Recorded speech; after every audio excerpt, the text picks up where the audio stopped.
Yeah, check it out, man. It's your boy Akon, and right now you got to lock to Hip Hop Vancouver. Don't change that dial.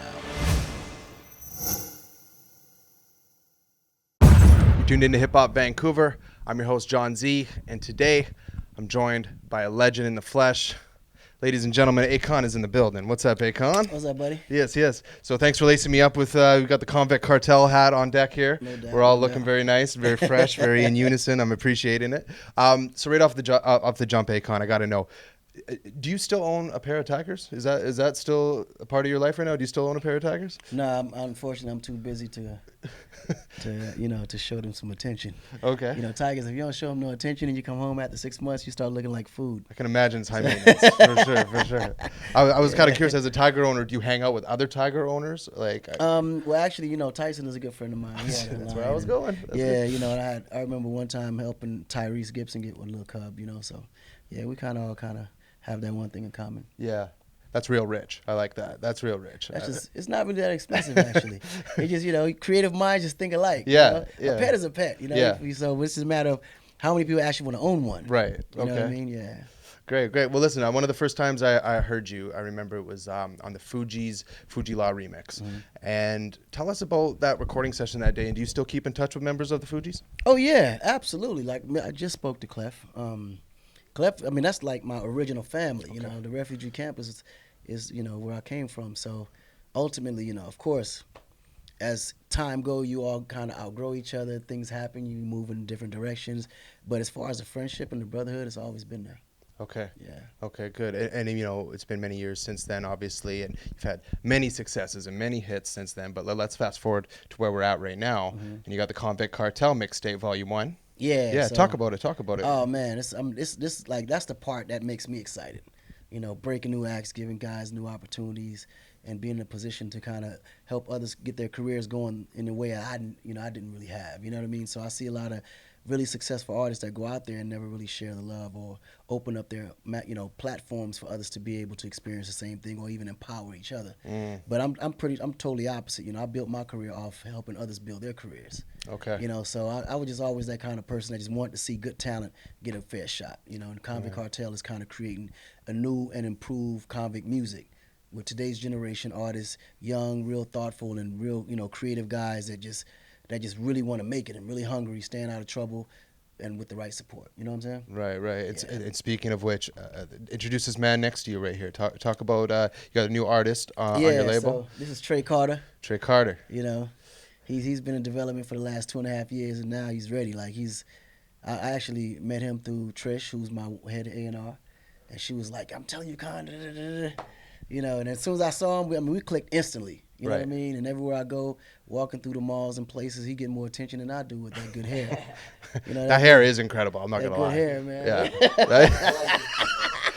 I don't have any at all. I appreciate a good hair. Okay. We'll pass the mic to Tre here for a minute. So Tre, welcome to Canada. Welcome to Vancouver specifically. Thank you. Is this your first time in our country? First time. Cool, man. Time. Welcome to the city, man. I'm loving it. It's beautiful. Yeah. So what's it like working and touring and being a part of Konvict Kartel? It's so surreal. Mm-hmm. It's crazy. I still haven't even wrapped my head around it. It's like I'm here, but it's like, dang, I'm really here. Right. These are moments that I pretty much meditated on for so long and dreamed of for so long, and to actually be here is just like a very blessed moment in my life. So yeah. What's your hopes? What are you looking forward to? Man, I'm just music is something I'm super passionate about. Mm-hmm. It's my first love, and I really honestly want to use it as a platform to take care of others. That's what I told Khan the first time I met him. I was like, man, what you doing is incredible, and it's crazy how you're the one that really give me this platform, because that's the reason why I do this, is to help others. That's the reason why we live. Right. In all honesty. So. Right. And where are you from? Palmdale, California. Palmdale, California. Which nobody probably knows from here, but. Okay. Yeah, it's in the boondocks. What kind of hip hop we got in Palmdale, California? Man, to be honest, it's like nothing out there. Okay. To be really honest, everybody from Palmdale, they try to rep LA, which is the major city there. For me, I'm trying to put on Palmdale though. Okay. Yeah. Okay, So. cool, man. Well, you're on the Konvict Kartel Mixtape, Volume 1. You got a few joints on there, right? Yep. Okay, great. Well, I Got a wish you nothing couple. but the best success. Appreciate it. Enjoy this tour with a legend right beside you right Yeah. here, and looking forward to seeing a lot more of you, man. Thank you. Absolutely, Thank you. absolutely. So Akon, you actually have a prior connection to here in Vancouver, musically even, with the track "Dangerous," Cardinal Official, because it's actually produced by Kemo from the Rascalz, a pioneering hip hop group from our city. How did that collaboration come about? Oh man, Cardinal put that together. Okay. Cardi was like, "Yo, I'm telling you, this kid right here, Card, you got to sign a dope producer." And I mean, literally as soon as he sent that track, we recorded that record on the tour bus, literally on the tour bus. So I mean, immediately that record, we just knew it was gonna be a smash. But it was something that Cardi actually put together. Right. And shouts out to DJ Kemo. We see you, man. Kemo, good looking daddy. I need another one. Yeah. In my opinion, one thing that always makes Akon so successful is your ability to flawlessly kind of transition from love ballads and heartfelt songs that cause like an emotional reaction from people, and then just like gritty, hard gangster hooks and beats. And that's not easy to do for a lot of people to successfully navigate between those two types of music. What is it about your style that you think that is able to do that so well? I never actually really thought about that. Normally when I do records, I just do records that I'm feeling. And a lot of the records I do does represent who I personally am. So I think when you're doing something that comes from a real place, it's not hard to convince people. Like, they just can feel it, they understand it, and they can relate quickly with it. It just so happened at the time when I was doing all these records, I was coming from those places at the same time. I came from the street, and that passion came and got me to the side where I was like, okay, now that my past experiences got me successful enough to tell it, let me try to lighten up this story. I'm experiencing other things in my life now with the success outside of the pain and the darkness. So then I started making records that was more happier, but then there will always be these sad moments that I always had to come back to reflect to. So I was always finding myself from trying to get out of who I was and creating a new atmosphere, new thought process, a new person, new, everything. Like, my whole attitude had to change if I wanted to continue living this life. So I would be bouncing from the good guy to the old guy. You know what I mean? So I go through all these controversies. I was dealing with all this at the same time. And you got to understand, like, this came out of nowhere. I thought at the one point my life wasn't going to amount to nothing. But then I realized that it can amount to something if I put the energy towards it. And those songs came out of those experiences all at one time. But it was really something that I was experiencing at the time. So it wasn't hard to convince people that because when you're going through it, you just know it's real.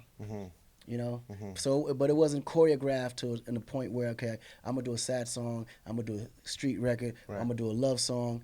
These were really real emotions that I was dealing with, because I started my albums and music as a hobby, just going through things that I wouldn't normally talk about with people. So I would write songs about them. So when I went through the experience, I wrote about the experience. Had not gotten locked up, the song Locked Up would have never existed. So it just so happened that it just all kind of worked out.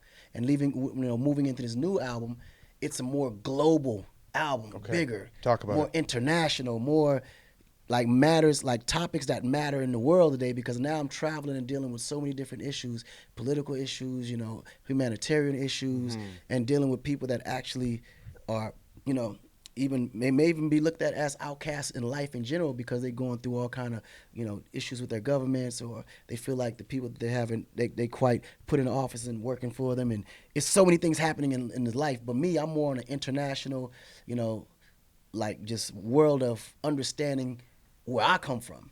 So Africa has been that moment where it's kind of overshadowed my career to the point where I'm trying to invest everything that I can into the continent. So even when you hear the newer music that's coming out, the really Afrocentric type of music that's even influencing hip hop today, is all stuff that we started back in 2010 with artists that I got, such as Wizkid, Davido, P Square. These are all things that I was touching that people never knew until today. And you talk about, investing back into Africa, and you talk about, humanitarian efforts. For those who might not be aware, Akon has an energy initiative project which provides solar power to people in Africa who are literally lightless or have a very limited access to solar energy. Can you give us an update on where this project is at? Oh yeah, I mean, the update is every day is an update. I mean, the project, because of the fact that the lack of electricity in Africa was just so vast, this project kind of skyrocketed, and it moved faster than I can organize myself. You know, and me being from an entertainment background, I knew nothing about energy, so I was learning as I go. Yeah. You know, one thing I did know is if what I don't know, I just surround people around me that knows. Right. You know what I mean? So I was able to keep up and kind of build a real solid team that can keep this thing going. So the project itself is going really good. We're now currently in 21 countries in Africa. So I mean, we're the fastest renewable energy building company in all of the continent. And how many people has that reached? Millions, Man, right? yeah, Millions. It's millions. Man, I applaud that. I millions. applaud that. Absolutely. What's one of the biggest learning lessons that you take from being a part of a charity project like this? Like what's one of the biggest lessons that you've learned from this whole process? Well, I don't think it's more of a lesson, but it is more of something that you take with you to understand what your purpose is. You know what I mean? If it is a lesson to take from it, is that you have to know your purpose. Okay. Because when you know your purpose and you follow through that purpose, success comes with that purpose. Because your purpose has to be fulfilled. So you have to be surrounded by an aura outside of yourself. I feel like God walked me through that purpose without me even realizing that's where I was headed. You know what I mean? Yeah, Like everything wow. that I went through in my life prepared me for this moment. Right. You know? Right. Well, absolutely, and it's full steam ahead, right? Absolutely, Yeah. 1000%. Good. And in closing, I mean, you visited Vancouver a number of times now. Give us your thoughts on the city. Give us your thoughts on Van City. Man, I love Vancouver. Honestly, I'm mad that I can't even stay here a couple days. And I always fight with my Torontoan brothers and sisters. If I had to choose between Vancouver and Toronto, it would be Vancouver. That's right. It's just something The about water's like it's right there. Right there. You know what I'm saying? Yeah. I'm a water guy. I'm more tropical. This side is just a little bit more warmer in the summertime. It's more tropical, and it's a little bit more, I don't know, my taste is on this side. Yes. You know, the other side is what I grew up under all my life, so it's not like that special, but it is a special place. But it's just something about Vancouver that I kind of choose over Toronto. I know I'm gonna get killed for it, but it's the truth. Well, listen, this is the first date of your tour. Yeah. So much success and much blessings on your tour. Safety and health, all the above. Absolutely. So you guys, thank you so much, Akon. Thank you, Tre, for coming through Hip Hop Vancouver. It's been a pleasure hanging out with you guys. Thank you, brother. Absolutely. You've been watching Hip Hop Vancouver. I'm John Zee. We out.